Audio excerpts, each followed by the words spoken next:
મને નથી ગમતું શિક્ષણ. આ ખૂબ જ મજબૂત શબ્દ છે અને અમારા જેવા શિક્ષણ આધારિત સર્જકો પાસે આ શબ્દ સાંભળી તમને ચોક્કસ આંચકો લાગશે. પણ આજે મારે તમારી જોડે કંઈક શેર કરવું છે.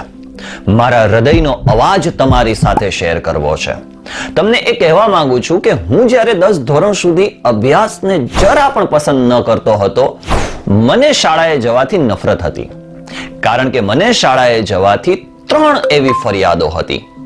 જે 3 ફરિયાદો જેની સાથે કદાચ તમે પણ સંબંધ રાખી શકો છો. જો તમને આ વિડીયો સારો લાગે તો તમારા મિત્રો, પરિવાર, ગુરુજનો સાથે શેર કરશો અને સબસ્ક્રાઇબ બટન પર ક્લિક કરશો. કારણ કે તમારા સપોર્ટથી મને પ્રેરણા મળે છે. ચાલો તો હવે વાતની આપણે શરૂઆત કરીએ. ફરિયાદ નંબર 1. વાત કરવા માટે કોઈ નથી. થોડાક સમય પહેલા મેં એક નિરાશાજનક સમાચાર વાંચ્યા કે રાજકોટમાં એક છોકરાએ આત્મહત્યા કરી લીધી. કારણ કે 90% માર્ક્સ લઈ આવવા મારી ગજાની વાત નથી. હું હાર માનું છું. અને આવી વાર્તાઓ ગુજરાત અને ભારતના દરેક ગલી મોહલ્લામાં છે. તમારા જ પરિવારમાં પૂછો, હું કેમ શ્યોર છું કે તમારા પરિવારમાં કોઈએ ને કોઈએ આ વાત સાંભળી જ હશે કે કોઈ ઓળખીતાના છોકરાએ જીવ ગુમાવ્યો, આત્મહત્યા કરી લીધી. કેમ? કારણ કે ભણતરનું દબાણ ઘણું છે. હરીફાઈ એક સારી વાત છે, પરંતુ ક્યાં સુધી? આજે આ સ્પર્ધા એક બિન આરોગ્યપ્રદ સ્પર્ધા બની ગઈ છે, જ્યાં બાળકોએ 99% માર્ક્સ મેળવ્યા પછી પણ બાળકોને જેવી જોઈએ છે તેવી કોલેજમાં એડમિશન મળતું નથી. આજે ભારતમાં દર 5 માંથી 1 વિદ્યાર્થીનું એવું કહેવું છે કે ભણવાનું પ્રેશર ઘણું વધુ છે, જેના કારણે એના માનસિક સ્વાસ્થ્ય પર ઘણી અસર થાય છે. ચાલો હું તમને એક સત્ય ઘટના કહું છું. મારી ધોરણ 12 ની પરીક્ષા પૂરા થયાને 13 વર્ષ થઈ ગયા, પરંતુ આજ પણ મને એ સપનું આવે છે કે મારું ઇકોનોમિક્સનું પેપર પૂર્ણ નથી થઈ રહ્યું. પરંતુ ઉઠું છું ત્યારે ખબર પડે છે કે આ તો સપનું હતું. તેથી બોર્ડ શબ્દ મારા માટે પણ આઘાતજનક હતા. પરંતુ મને નથી યાદ કે 12મા હોવા છતાં આ વાત મેં કોઈ સાથે શેર કરી હતી, કેમ કે શેર કરવા જેવી કોઈ વ્યક્તિ હતી જ નહીં. જરા વિચારો કે આટલા વર્ષો પછી પણ આ પરીક્ષાનું દબાણ મારી ઊંઘમાં ખલેલ પહોંચાડે છે. તો ખરેખર જ્યારે હું 12મા હતો ત્યારે મારી હાલત શું હશે? આપણે બધા બાળકો આ દબાણને આંતરિક બનાવી લઈએ છીએ. કોઈથી પણ આ વિશે વાત કરતા નથી અને આ સમસ્યા છે. National institute of mental health સ્ટેટસના રિસર્ચ અનુસાર 5 વિદ્યાર્થીઓમાંથી 1 વિદ્યાર્થી પોતાના વિદ્યાર્થી કાળમાં કોઈ માનસિક સ્વાસ્થ્ય સમસ્યાઓમાંથી પસાર થાય છે. મતલબ કે એક વર્ગમાં 30 વિદ્યાર્થીઓ હોય તો 6 વિદ્યાર્થી આજ આટલા દબાણ હેઠળ હશે. આ આટલું દબાણ સ્વાસ્થ્યપ્રદ છે કે બિન સ્વાસ્થ્યપ્રદ? અને આ નક્કી કોણ કરશે? શિક્ષકો? જો તમારા પાસે સારા શિક્ષકો છે તો તમે નસીબદાર છો, પરંતુ ઘણા શિક્ષકો પોતાના ક્લાસના 10% બેસ્ટ વિદ્યાર્થીઓ પર જ ફોકસ કરે છે અને બાકીના બધા જ વિદ્યાર્થીઓનું એનાથી જ તુલના કરે છે.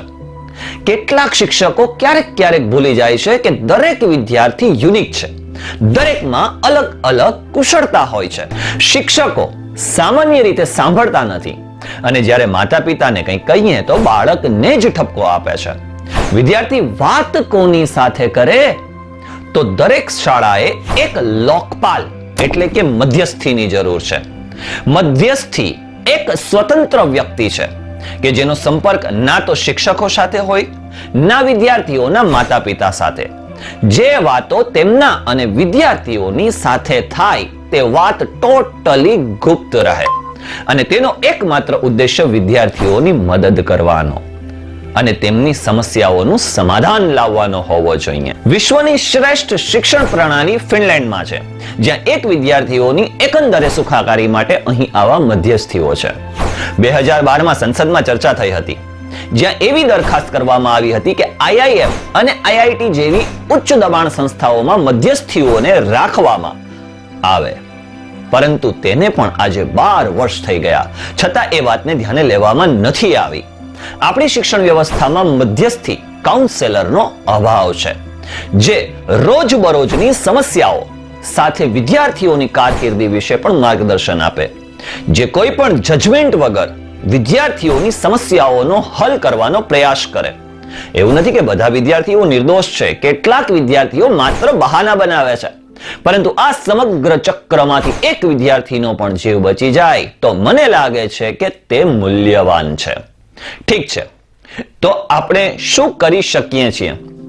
જ્યાં સુધી મધ્યસ્થી કાઉન્સિલર નથી ત્યાં સુધી આપણે આપણી આસપાસ નજર રાખવાની જરૂર છે. જો તમારી આજુબાજુમાં કોઈ વિદ્યાર્થી ડિપ્રેશનમાં જોવા મળે તો તેમનાથી સહજતાથી વાત કરવાનું રાખો. સાથે તેમને ડિપ્રેશનમાંથી બહાર લાવવાનો પ્રયાસ કરો. વધારે પડતું કોઈ બાળક ધોરણ 10 અને ધોરણ 12 માં હોય તો માત્ર ભણવાની વાતો કરે છે. જે વિદ્યાર્થી ઓલરેડી અંડર પ્રેશર હોય છે, એમને ખબર હોય છે કે આ મહત્વપૂર્ણ વર્ષ છે, તો તેને એ વારંવાર યાદ કરાવવાની જરૂર નથી. જ્યારે સંબંધીઓ વારે ઘડીએ તેને યાદ અપાવે છે, અરે આ ઇમ્પોર્ટન્ટ વર્ષ છે, આ વર્ષે ઘણો અભ્યાસ કરવાનો છે, મન લગાડીને ભણવાનું છે, તો ક્યારેય ભણવાથી બ્રેક જ નથી મળતો બોસ. જો તમે કોઈ એવા વિદ્યાર્થીને મળો છો તો દુનિયાનો કોઈ પણ વિષય નીકાળો, પરંતુ ભણવાની તો વાત જ ન કરો. એ ભણી રહ્યો છે, શું તમે એના ભાગનો અભ્યાસ પૂરો કરી શકો છો? નહીં. નહીં ને, તો ટોપિક જ ના નીકાળો. ફરિયાદ નંબર 2, રોબોટનું કારખાનું. ટોમસ મેકોલી. જો મને ટાઈમ મશીન મળે ને તો હું ભૂતકાળમાં જઈને પહેલા આને પતાવી દઉં. કારણ કે આપણા શિક્ષણ વ્યવસ્થામાં જે કંઈ પણ સમસ્યાઓ છે તે આના લીધે જ છે. તેમણે 19મી સદીમાં ભારતનું પરિભ્રમણ કર્યું અને એમણે જોયું કે અહીંયાની શિક્ષણ વ્યવસ્થા એકદમ સારી છે. અહીંયા બાળકો કુદરતી વાતાવરણમાં વૃક્ષોની નીચે બેસીને અભ્યાસ કરે છે, સ્થાનિક ભાષામાં સ્થાનિક શિક્ષણ મેળવે છે, આજુબાજુના પ્રાણીઓ, પક્ષીઓ વિશે, વૃક્ષો વિશે શીખે છે. તે શિક્ષણ થકી તેમના ગામડાઓથી કનેક્ટ થઈ શકતા હતા અને આ બ્રિટિશરોથી તદ્દન વિરુદ્ધ હતું. જ્યાં સુધી આપણી જૂની શિક્ષણ વ્યવસ્થા હતી ત્યાં સુધી ભાગલા પાડો અને રાજ કરોની નીતિથી ભારતને તોડવું અશક્ય હતું. તો તેઓ શૂટ બૂટ સાથે અંગ્રેજી શિક્ષણ લાવ્યા, જ્યાં તેઓએ મૂળભૂત રીતે અંગ્રેજી બોલતા ગુલામ બનાવી દીધા અને આપણા મૂળ કાપી નાખ્યા અને આપણા પર એ લાગુ કર્યું કે જેઓ સ્થાનિક છે તે બેકાર છે, હલકી ગુણવત્તા વાળું છે અને શૂટ બૂટમાં છે તો સારું છે. દરેક તોડફોડ આ રીતે જ થાય છે. અને આના પરથી એક મસ્ત ડોક્યુમેન્ટરી સાહેબ્સ વુ નેવર લેફ્ટ YouTube પર તમે જોઈ શકો છો, અને એ પણ ફ્રીમાં. મેકોલોનો એકમાત્ર ઉદ્દેશ્ય હતો કે એવી જાતિ બનાવવામાં આવે કે દેખાવમાં ભારતીય જેવા હોય પરંતુ સોચ વિચારમાં અંગ્રેજો જેવા. તેઓ અંગ્રેજોની જેમ વર્તે, જે ભારતના આવડા મોટા વિશાળ વસ્તીને કંટ્રોલ કરવામાં મદદ કરે. ઠીક છે, ચાલો, પશ્ચિમી શિક્ષણ માત્ર દૃષ્ટ ન હતું, તેઓ કેટલાક સારા ખ્યાલો પણ લાવ્યા.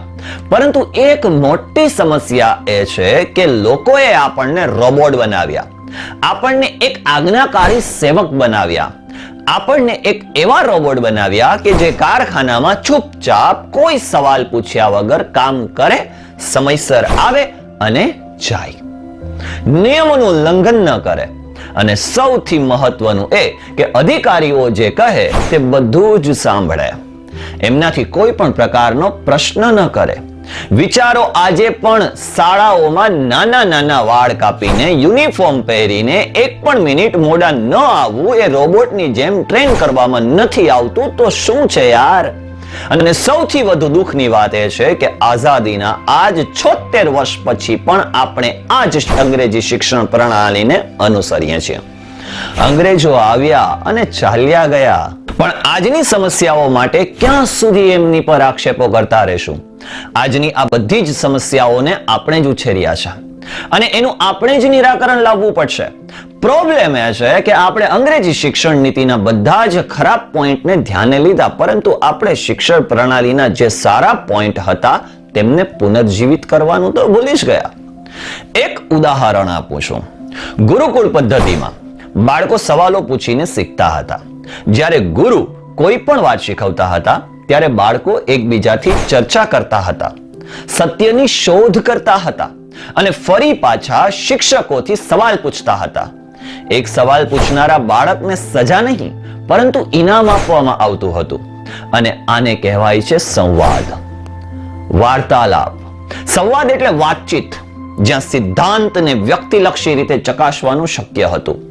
તે વાતને સ્વીકારવામાં આવતી હતી કે સમાજમાં દરેકનો અનુભવ અલગ અલગ હોઈ શકે છે.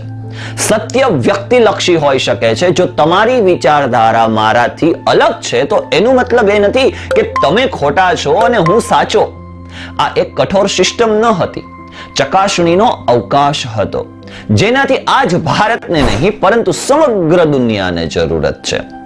આજ આપણી એજ્યુકેશન સિસ્ટમ આપણા વ્યક્તિત્વને મારી નાખે છે. આપણને કોર્પોરેટ દુનિયામાં બંધ બેસતા ગુલામ બનાવવામાં આવ્યા છે.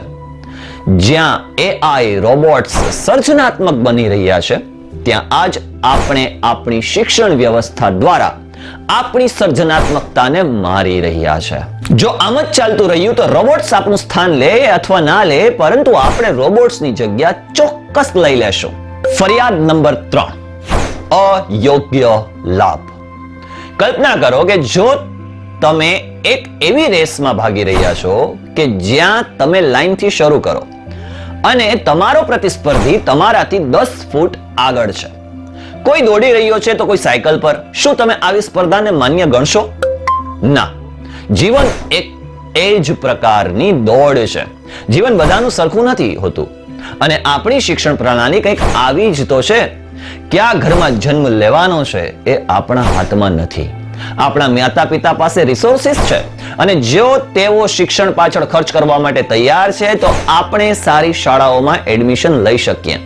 અને જો સારી શાળાઓમાં સારા શિક્ષકો છે તો આપણને સારું શિક્ષણ મળી શકે છે. જીવનની સ્પર્ધા શરૂ થવાના પહેલાથી જ નક્કી કરી લેવામાં આવે છે કે તમારી સ્ટાર્ટિંગ લાઈન શું હશે. આપના માટે આવનારા ભવિષ્યમાં કઈ તકો હશે અને કઈ નથી. અને એકવાર શાળા શરૂ થવાની સાથે આપણી શિક્ષણ પ્રણાલી માત્ર એક જ પ્રકારના શીખનારાઓને પ્રોત્સાહિત કરે છે, જે રટ્ટો મારીને તેને યાદ રાખીને પરીક્ષામાં લખીને આવી શકે. બેઝિકલી એક એવો વિદ્યાર્થી જે સ્માર્ટ નથી પરંતુ ચતુર છે, મીનિંગ સમજ્યા વગર રટ્ટો મારે છે, પરીક્ષામાં લખીને માર્ક્સ લાવે છે. એ સમજે ના સમજે શું ફરક પડે? ફિલ્મોમાં આપણે ગમે તેટલું કહીએ કે આવા ચતુર નાપાસ થાય છે, પણ સાચું તો એ છે કે આવા ચતુરને ઘણી બધી ઓપોર્ચ્યુનિટી મળે છે. IIM અને IIT-માં સારા માર્ક્સ તો લાવવા જ પડે છે. આ માત્ર એક પ્રકારનું શીખનાર છે, પરંતુ 8 અલગ અલગ પ્રકારના શીખનાર હોય છે. ઘણાની ફોટોગ્રાફી મેમરી હોય છે, જે માત્ર વસ્તુઓને જોઈને યાદ રાખી શકે છે. ઘણા કાઇનેસ્થેટિક શીખનાર છે, જે પ્રવૃત્તિઓ દ્વારા શીખે છે. તેઓ માત્ર ક્લાસરૂમમાં બેસીને ધ્યાન કેન્દ્રિત કરી શકતા નથી. ઘણા લોકો સાંભળીને શીખનારા હોય છે, જે સાંભળીને શીખે છે. અલગ અલગ લોકોના ન્યુરોન્સ સમાન પરિસ્થિતિમાં અલગ અલગ રીતે ગ્રહણ કરવાની શક્તિ ધરાવે છે. એનું મતલબ એ છે કે ઘણા લોકો માટે ઘણી બાબતો સરળ હોય છે અને ઘણા લોકો માટે કઠિન. પણ જીવનમાં અલગ અલગ શીખનારાઓ માટે જગ્યા છે. જેની વિઝ્યુઅલ મેમરી છે એ કદાચ એક ટ્રાવેલ ગાઈડ બની શકે, એક આર્ટિસ્ટ બની શકે, કોઈ એથ્લીટ બની શકે છે, તો કોઈ સંગીતકાર, તો કોઈ એક્ટર. આવા ઘણા બધા ફિલ્ડ છે જેમાં સ્કૂલમાં એક્સપોઝર નથી મળતું. આપણે એ બાબત ધ્યાનમાં રાખવી જોઈએ કે આપણે બધા ખાસ છીએ. આપણા બધા પાસે કોઈને કોઈ યોગ્ય લાભ છે.